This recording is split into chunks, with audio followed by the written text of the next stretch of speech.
Hello runners, and welcome to the Common Running Mistakes video series. I'm here with Preston Johnson. My name is Dr. Cameron Garber, and we are here to share some of the common running mistakes we see with runners.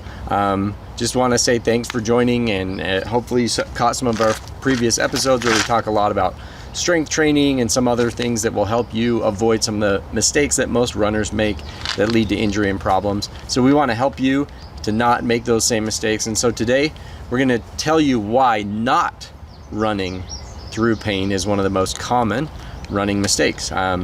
Maybe not most common, but a common running mistake, right? Yeah. So, go ahead. Yeah, I was just gonna say, I think if you take off time for every single ache and pain you get, you're never gonna be running. Something always hurts when you're running. Yeah.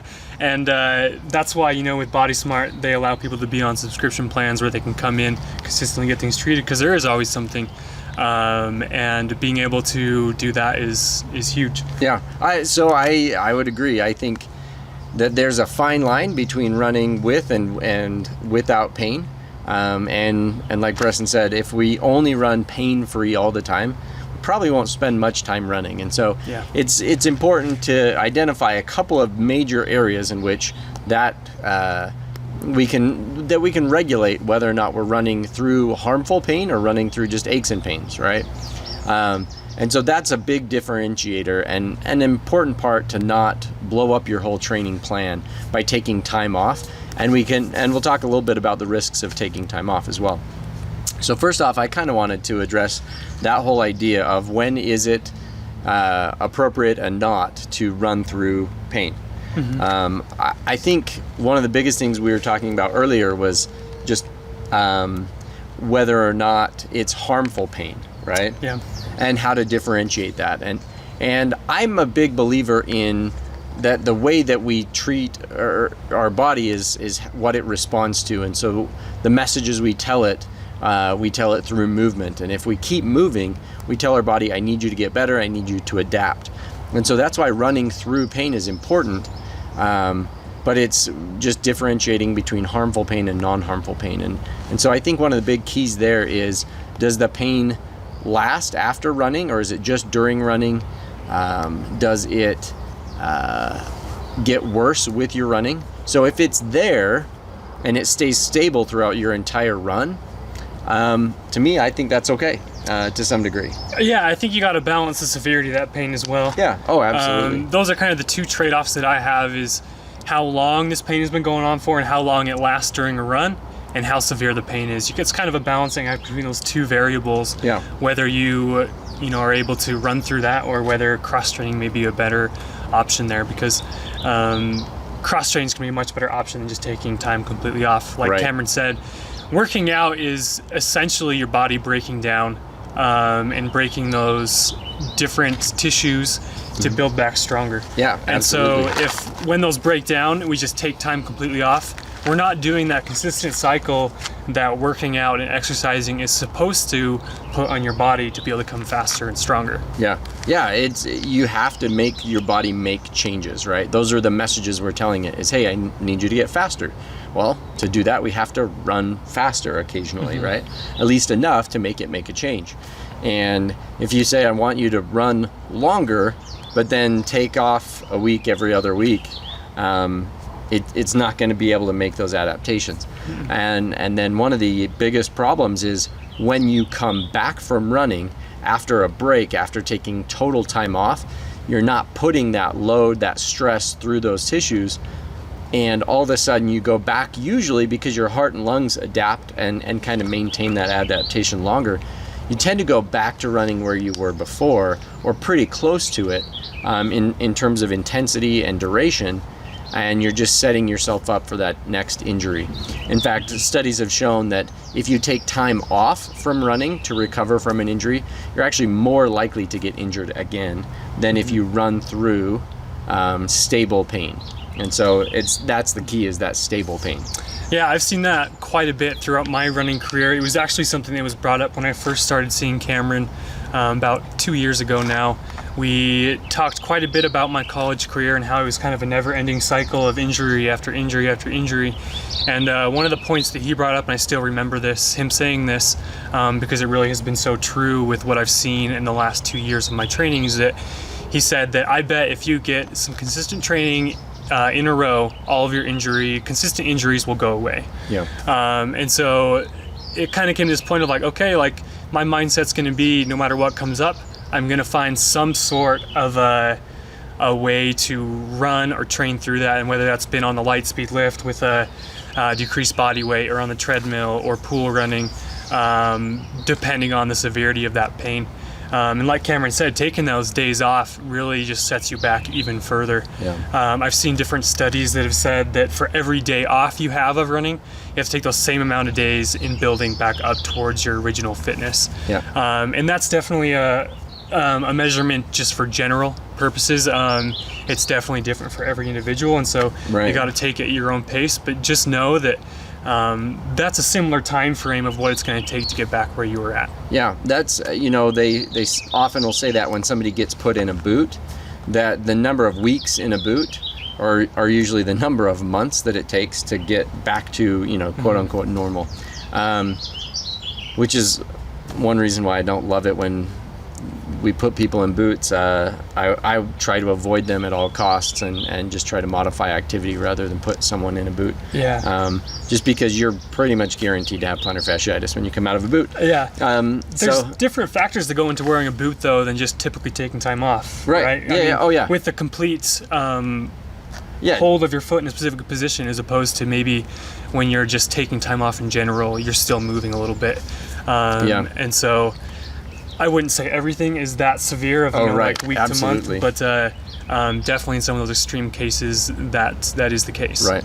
It just goes to show how fast we decline when we don't use those muscles, when we don't.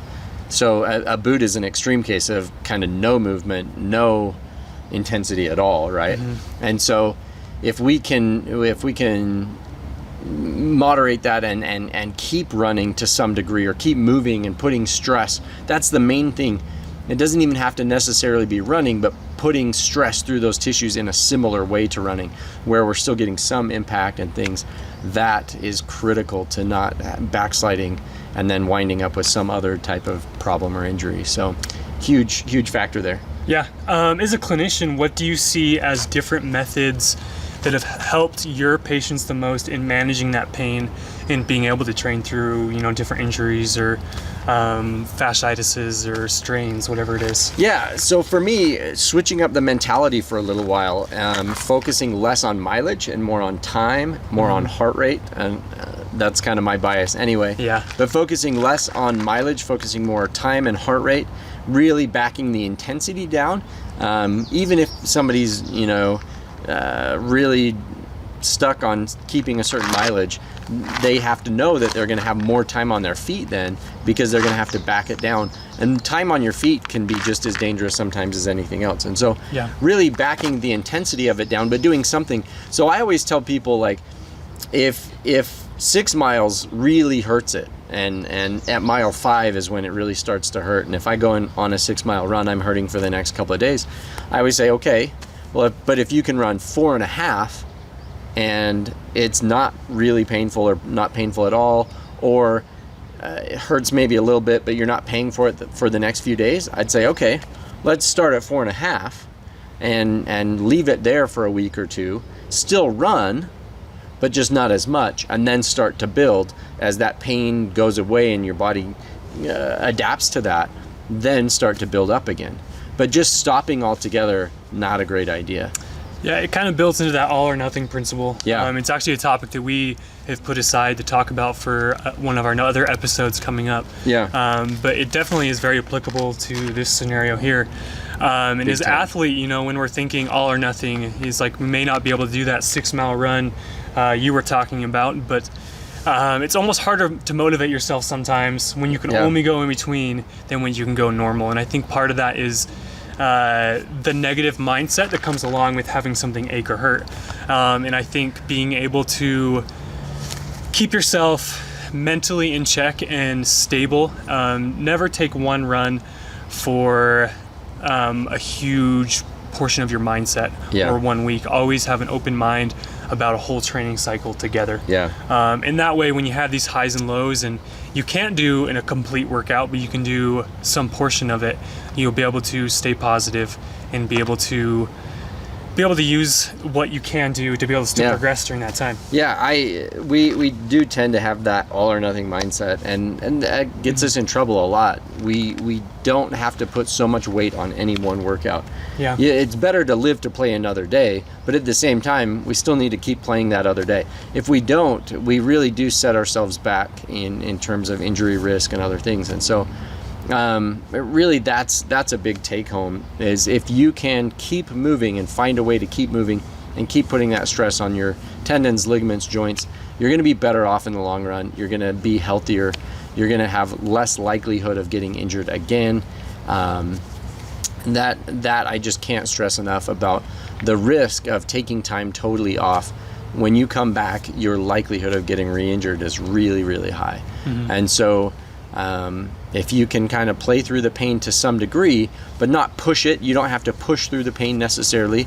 I definitely believe in when it starts to hurt, we're done for the day, but still trying every day to some degree at a lesser intensity and build back up from where you are. That's a key principle, I think, in training in general. Start where you are, be okay with where you are today, and build on that. But no one workout is so important that it's worth blowing up the rest of our training cycle for. And same thing, by taking time off of running and stopping altogether, we're kind of letting the injury win, and it will win. And when we come back, we're just going to have that next injury and be frustrated. Yeah. One last thing that I want to touch on before we finish up here is talking about a few different modalities and techniques that we can use to maybe lessen that pain as we go through runs, and use pain as a guide. So don't let these things completely negate pain, and be completely unaware of the damage that is going on throughout your workout. But use them safely, and use them in a way that's going to be purposeful and help you get through your workout. So things like taping, being able to tape, whether it's KT tape or whether it's more of a medical tape that's going to more inhibit you from making the motions that are going to cause more damage to those tissues. Having a proper warm-up by using either like a heat pad, or going through a full range of motion of those different muscles that you're going to be using during that workout to make sure that they're ready to go, and so it's not going to be such a shock to them as you start your workout.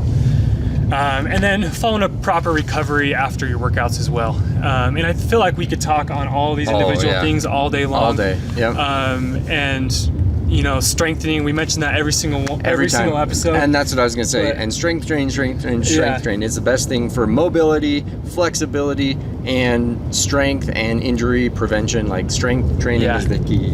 We're going to mention it in at least every single video, because we just want to drive it home. And I've seen it really change my trajectory of my running. And I've seen it that way in so many people that I've coached and people that I've interacted with. And so strength train. Right. And that's during a period of injury. We got the jets flying over top. During a period of injury, I usually tell people to kind of flip their time allotment, right? We usually have this much time for strength training and this much time for running. And maybe during that time, you flip that a little bit and give a lot more time to strength training, especially for those areas that are bothering you, and take a little bit of time away from running, but don't stop running altogether.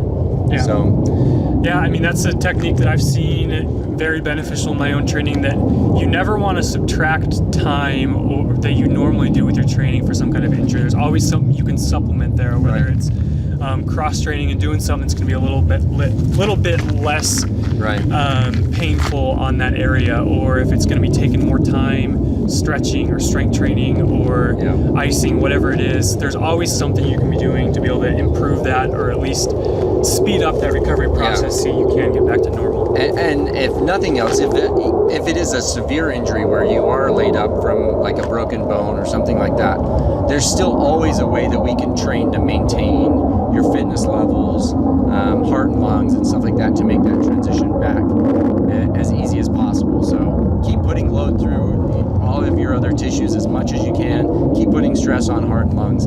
All those things will help you recover faster and have more success at getting back on the road, which is what we love to do and why we talk about some of these common running mistakes.